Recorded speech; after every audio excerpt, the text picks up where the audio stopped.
Our Rome Bureau Chief Alan Holdren sat down with Bishop Earl Boyea from the Diocese of Lansing, Michigan. Bishop Boyea was very open about Theodore McCarrick's investigation process and Pope Francis. What was it that you spoke about with the Holy Father yourself? Well, myself, I did ask about the McCarrick situation. That was really something that all of us were very interested in knowing where this is going.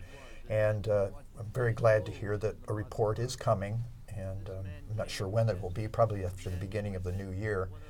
And we expect that it's going to be like pulling a scab off. It's going to be tough, we know that, but it's better to get that out, get that done with.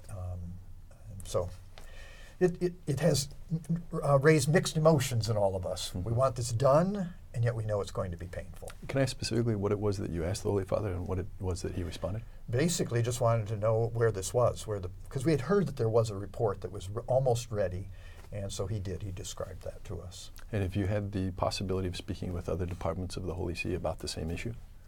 Let's see, we did talk, of course, with Cardinal Parolin, we did talk about it there as well, and he also assured us.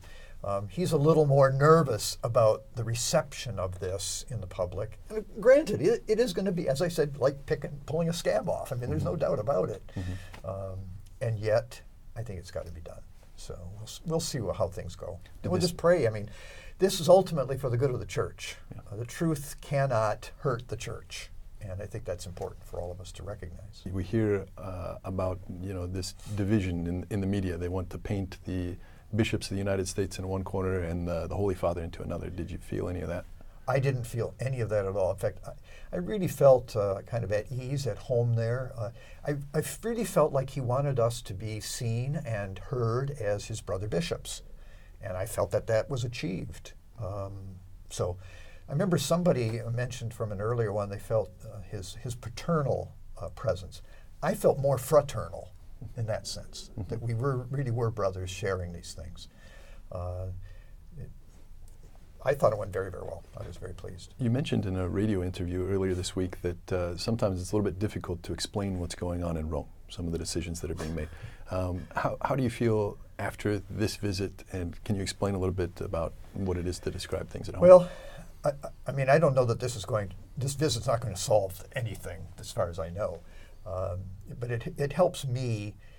I understand now that the Holy Father really is very orthodox, very solid in his own faith, and that came across to us all. He does allow a lot of confusion out there, and maybe that's his own background. I don't know where it all comes from, personality perhaps. But I think it's that difference between his own personal view and kind of what he allows that creates some of this confusion that exists. I doubt that that's going to change. I mean, I think that's the nature more of his personality. Do you have a new way of explaining that at this point after this experience? I think at least my own conviction that he is standing in line. He's in continuity, not in discontinuity. And I think that's important. Thanks so much, Bishop Boyea. You're very welcome, Alan.